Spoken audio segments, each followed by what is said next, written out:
Good evening. Welcome to Left, Right and Centre. I'm Vishnu Shom.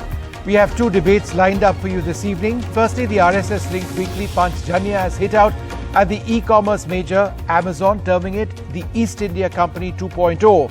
It's also alleged that the firm has paid crores of rupees in bribes for favourable government policies. Now, this isn't the first time that Panchjanya has hit out at corporates. Infosys has also been targeted recently. The arguments in the piece have been echoed by traders' bodies who insist that Amazon follows unfair practices. That's what we'll be looking at first. Also on the show tonight, another huge loss for the Congress party. Eugenio Falero, a congressman of 40 years, quits the party. He writes to Sonia Gandhi. He says, the Congress is not the same party for which we have fought. He sees no hope or will to prevent the collapse of the Congress, and the need of the hour is to take decisive action. That's going to be our second debate this evening on Left, Right and Centre. But first, the big debate, corporates versus those affiliated with the RSS. Let's just start out with that by taking a look at some of the points mentioned by Panchjanya. Let's roll that graphic first before we bring in what has actually been said. So after Infosys, they have targeted Amazon. They have said whatever the East India Company did in the 18th century to capture India, the same is visible in the activities of Amazon. They've said for doing so, Amazon has started, in order to try and take over India allegedly, they've started taking initiatives for seizing the economic, political and personal freedoms of Indian citizens. Reports that it was paid crores in bribes for favourable policies. So these are just a couple of allegations. Now, we've got a response from Amazon as well. While they decided not to respond to the specific allegations made in the Panchjanya piece, let's change and let's bring you the Amazon response. They have pointed to their earlier remarks where they've said that Amazon has had a positive impact on small businesses. Over 25 lakh MSMEs work with Amazon in India, including sellers, artisans and weavers, delivery and logistics service partners. During the pandemic, 3 lakh new sellers joined Amazon, of which 75,000 were local neighborhood shops. They've also given several other details, and we're going to try and go to all of them in a while. But joining us now, Gopal Jain, the senior advocate of the Supreme Court. We're also joined by Praveen Khandelwal, the Secretary General of the Confederation of All India Traders.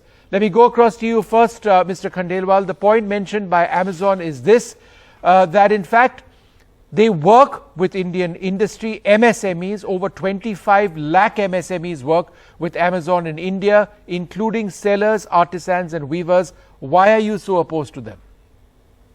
Well, let me first clarify that whatever Amazon is saying, it is merely an eyewash.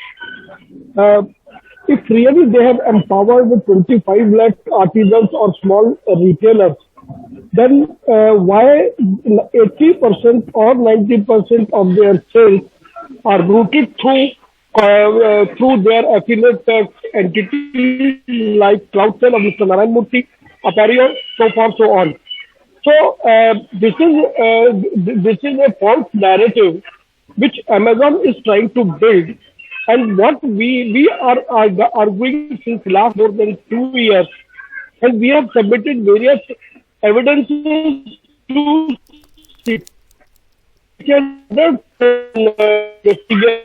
then why Amazon went to Karnataka High Court and get its plea rejected. Then Amazon moved to Supreme Court. Also, their plea was rejected. They were trying to dislodge the investigation. All right, sir, I'm going to fix your line in just one moment from now. I want to go across to Gopal Jain. Gopal, the point being mentioned by Mr. Khandelwal is that these numbers that Amazon has spoken about, 25 lakh MSCs apparently working with them, he says that this isn't correct. How would you respond to that? Well, firstly, let's take a contextual and a holistic look at it, that we are going to move towards a digital economy in the future. Yes. And e-commerce has shown, particularly in the pandemic, how helpful it has been at this point in time when things come straight to one's homes and doorsteps. Now, all the facts and data can't be self-judged by any party. And that's the basic principle of the rule of law, that if there is an investigation, you don't prejudge it. The investigation brings things out. Likewise, if data has been put on, it's a question of then validating that data. But I think we have an atmosphere which I call a very hostile adversarial atmosphere, where it's literally pulling people down. But I think if you look at it in the larger context, now that we are part of a global economy, our Prime Minister has recently traveled, he met top business leaders, we talk about ease of business. I think it's important at the end of it not to have a war like on a LAC. It's what is good for the nation, for the economy, for sectors. If it's worked well from an investment point of view, from a service delivery point of view, from SMEs, MSMEs, going from offline to online, I think one has to work in collaborative partnerships to make this stronger in the larger interest rather than doing the tutu meme. Mr. Khandelwal, one of the points mentioned by Amazon is that they've got an exports program out of India that's witnessed huge growth and momentum. 70,000 plus exporters on the program from metros as well as tier 2, 3 and 4 cities, selling crores of made in India products to customers in 200 countries across the world. So the point that they're trying to make is that rather than keep Indians out, they are including Indians, not just for the Indian market, but for 200 plus countries. I'm sorry, first of all, I don't buy arguments of Mr. Gopal Jain. I have my serious differences with what Mr. Jain has added to. Secondly, what you have said that they are having almost more than 70,000 exporters to their list, to whom they have empowered. It is totally a fallacy. If they are very serious, can they name just 500 sellers, those who have been given export opportunities through their platform? My submission number 2 is that whatever Mr. Jain has said, will you allow a company, whether it is foreign company or an Indian company, to flout the law of the land? What is Amazon doing since last less than 10 years in India? They have openly flouted the law and the rules, FDI policy. What rules and what laws? What allegation are you talking about, sir? Because there are multiple allegations. So name one so that we can get a response. I will name 4 and 5. See, we have to give a look at the FDI policy 2016, threshold number 2, which was later amended in 2018. That policy has 4 or 5 very specific verticals. Number 1, they cannot, they will act as a marketplace only. They will not undertake any predatory pricing. They will not have any inventory management. They will not have any preferential sell-up. They will have to maintain even level playing field, and there are many other issues. Right at this moment. Okay, one second. You've made lots of points over there. Has Amazon, Gopal, gone beyond its legal brief in India in terms of how it functions? Well, again, like I said, there could be allegations and counter allegations, but when we say going beyond legal brief, there first has to be some parameters on the basis of which an independent adjudicating or impartial body looks at it and arrives at a conclusion, right? Now, let's take an example of some of the things which we've seen played out in the public domain. I did a bit of research and I was quite astounded to find a word which I came across when we were studying intellectual property as a subject called passing off. There's a company, I think, called Amazon India Limited. I believe it's owned by some developers and builders called Parasnath. They showed some legal fees in rupees 10,000 and 38,000.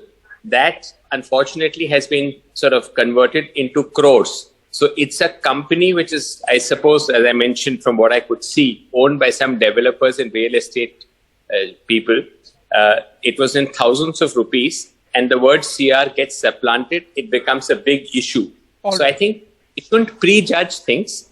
We shouldn't have a rush for judgment, right? It's always nice to sensationalize, exaggerate. But I think we should let facts and figures speak for themselves in context, not blown out of proportion. And again, it's for all the concerned agencies to examine it and then opine, rather than for us, as I said. Mr. Khandelwal, would you like to respond to what Gopal is talking about there? Because what he is referring to are the series of allegations which have been raised right? See, That apparently Amazon was paying off in order to get favorable government policies. They have said they don't tolerate corruption whatsoever. They have said that they welcome any inquiry, and they have said on record that the numbers which have been stated are in fact grossly exaggerated and misreported. How do you respond to that, Mr. Khandelwal? I think Mr. Gopal Jain doesn't have the correct information. The complaint made by us to CCI was given with relevant evidences. We are not talking in the air, and we are not making lofty claims or lofty allegations. Each allegation is validated with the evidences which has been given to CCI, which has been given to. All right, sorry, we've lost that line from Mr. Khandelwal's line, but I just wanted to go back to Gopal for one point over here. Gopal, one of the points which has been mentioned is that in this Panchjanya piece is that Amazon floated supplier entities such as Cloudtail and Apiria, in which it has a significant stake and indirect control. Therefore, it's not as if small traders are being benefited by a larger platform. Vishnu, as I was just saying, these are endless debates which would happen. Ultimately, there has to be a conclusive determination. Mr. Khandelwal was mentioning about evidences given to CCI. That's given by way of information. CCI then has a very rigorous process of starting an investigation and an inquiry, and that's exactly the way it happens. So it's very, very important not to lose sight of the fact that in a rule of law, we have certain mechanisms by which these things are determined. And like I said, it's time to put the sparring aside and look at it in larger national interest. And I think the fact that these sectors have seen tremendous amount of investment, they've given an opportunity for offline SMEs and MSMEs to come on board, is something that we need to take into and factor. Okay. And lastly to say, I think the e-commerce policies still have a long way to go. And you've seen recently when the rules came out under the consumer protection rules, it's been the subject matter of intense debate with different government departments themselves saying, look, we need to reconsider them. So I think it's very important to have what I call sensible forward-looking policies which work for a sector as a whole. Okay. And it's not A versus B. Mr. Khandelwal, 30 seconds to you. We've got your line back. Yeah. I will like to just add that we are not against e-commerce per se, but yes, we are against the malpractices being conducted by both Amazon, Flipkart, and other people. Number one. Number two, whatever evidences have been given to. All right, apologies, we've lost that line again with Mr. Khandelwal. We'll try and resume this debate on another occasion, but a series of allegations made against Amazon in Panchjanya, the RSS journal. Those in Amazon or those who speak for Amazon say that e-commerce platforms should perhaps not be targeted in this manner. Let there be an independent inquiry.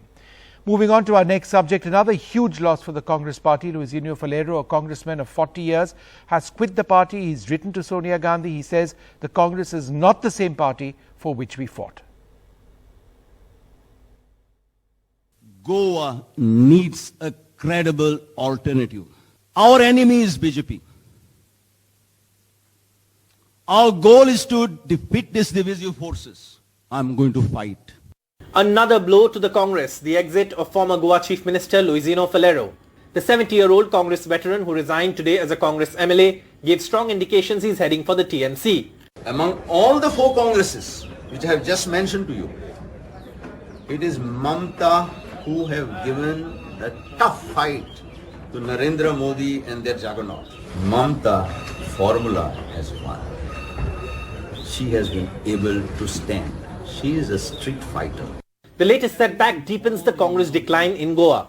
2 years ago, 10 of its 15 MLAs quit and joined the BJP. Rushing to fill in the vacuum is not just the Aam Aadmi Party, but also now the Trinamool Congress, which has stationed its leader Derek O'Brien in Goa to drive its expansion. The Congress, with just a month ago, lost Shushmita Deb, a veteran from Assam to the Trinamool, tried to put a brave face to it. people who don't have the patience or the perseverance or the strength to face the might of this government are free to choose whatever they want to choose. The ruling BJP is watching from the fences. I don't think we should be responding much or we should be looking much at this very seriously, because this is between the Congress and the TMC. In a letter to interim Congress President Sonia Gandhi, Luisino Falero has explained his decision. He says the local leadership of the party has abandoned the principles of Indira Gandhi, Rajiv Gandhi, Mrs. Sonia Gandhi and Rahul Gandhi. Luisino Falero is a Goa veteran who, if he joins the TMC, will help that party expand its footprint in the state. And his knowledge of the Northeast and especially Tripura makes him perfectly fit into the TMC scheme of things. In Mumbai with camera person Praveen G. Rohit, Saurabh Gupta, NDTV. All right, another disastrous setback for the Congress party over there. We are joined by Tulio D'Souza, spokesperson of the Goa Congress, Bishwajit Deb, the Trinamool spokesperson, and Valmiki Naik, spokesperson of the Aam Aadmi Party, another party looking to make its mark in Goa.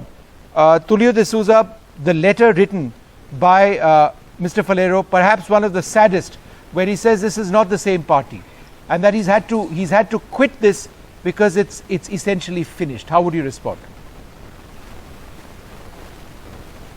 See, Vishnu, Mr. Luisino Falero has been a senior leader of the party in Goa. He has been the chief minister of the state twice. He has also been the state PCC chief on 2 occasions. He has also been the AICC General Secretary in charge of the Northeast state. So Mr. Falero knows the Congress party very well and he knows the entire party setup. In fact, it is quite surprising that today he came out with this statement that the party is not going as per the principles and stated objectives of all the leaders, like from Mrs. Gandhi to Rajiv Gandhi and to Mrs. Sonia Gandhi and Rahul ji. So what we feel is that probably there was another game plan by either the parties that he is seeking to support, or he himself had other intentions in mind. No, obviously there was another game plan, but this game plan wouldn't have worked had he chosen to remain in the Congress. But let me go across to Bishwajit Deb. Mr. Deb, it's now just a formality, right? What role do you expect Mr. Falero to have in your party? He has a certain role also in Tripura, for example, where he's had a real, he's worked very closely with the Congress in the Northeast, and now obviously he's a veteran Goa leader as well. Is this how you're going to make your mark in Goa after Tripura? Well, he is a very senior leader of the All India Congress Committee, there is no doubt about it, and he was the Chief Minister twice in Goa, and he has categorically mentioned that Mamata Banerjee is the symbol of woman empowerment in India, and she is fighting the divisive forces, she is fighting the autocratic forces, she is the face against the fight against the autocratic and divisive forces, and people have full faith and trust. So what role will he have in the TMC, Goa, sir? Mr. Deb, what role will he have in your party? Yes. What role will he have in your party? Obviously he will lead the party in Goa. Obviously he will lead the party in Goa. And he has also mentioned that he is sick and tired of Congress. He has suffered silently in Congress, and he will not allow the Goans to suffer more. So he will lead the Trinamool Congress in Goa, and he is also a very experienced politician so far as Northeast India is concerned. He has got a wide experience in Northeast politics. He has been in charge of Tripura, Mizoram, Meghalaya and all the Northeastern states. And we strongly believe Mr. Deb, half a second. Tulio D'Souza wants to come in. I would like to know not only Mr. whether Filario, he was personally there are other suffering leaders. or he There are was other speaking for leaders the people also. of Goa who was There are other suffering. leaders also. Because if he was speaking for the people of Goa that was suffering, we would like to know how much of this suffering he has ventilated within the party forum in the last 4.5 years. Sir, the fact of the matter is that he's gone. He's gone from your party. Whether he's ventilated for the people of Goa or he's vented for himself, he's gone. Whether he was keeping himself aloof from the party. All right, both of you, hierarchy and the party half a setup. second. I want to go across to Valmiki Naik, spokesperson of the Aam Congress Aadmi in Goa. Party in Goa. Congress in Valmiki Goa Naik, has how do you miserably see failed. the entry Miserably of failed. Mr. Falero into the Trinamool Congress? Go ahead. Vishnu, this is not a surprising development at all. Nobody is stunned because this is just another development in that saga of the betrayal of people of Goa by the Congress Party, which started in 2017.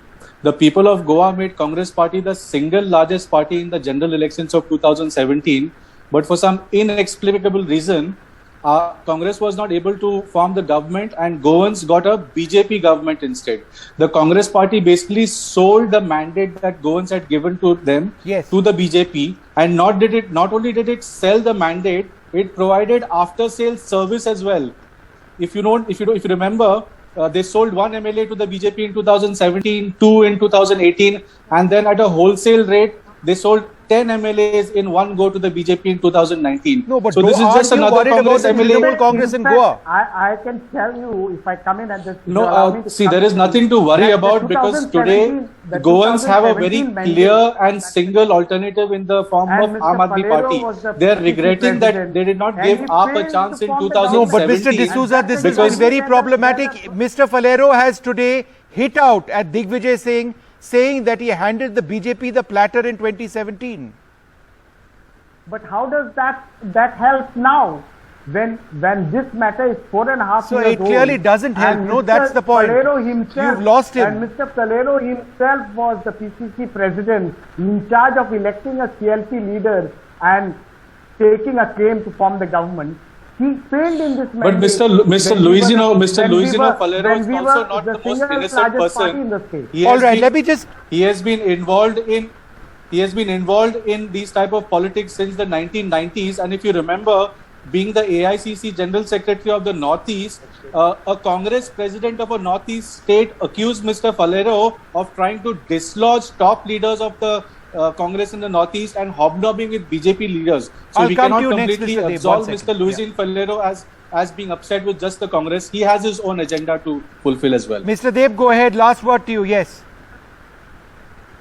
Yes, he's a 40 years. 40 years he has served the Indian National Congress, and now he has realized that Congress is not the alternative to BJP.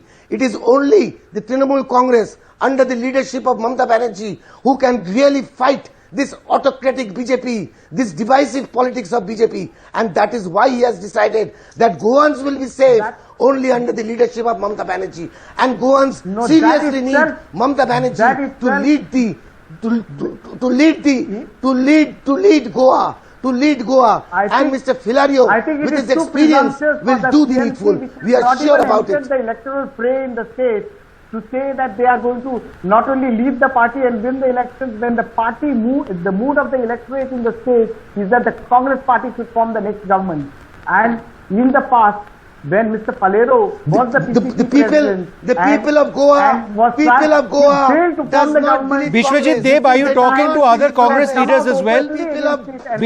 Mr. Deb, are you talking to other Congress leaders in Goa also? The people of Goa, they do not believe. They do not. No. They do not believe. They do not believe the leaders in Congress in Goa. The reason is they have already. All right, look, I need to wrap this up. I'm completely out of time. But here are three opposition parties who say they're all committed in the fight against the BJP, but three opposition parties fighting against each other, at least in the context of Goa. I need to wrap this up. Thank you, gentlemen, very much for being with us. A couple of questions which were raised on coup on my previous debate, which was on Amazon.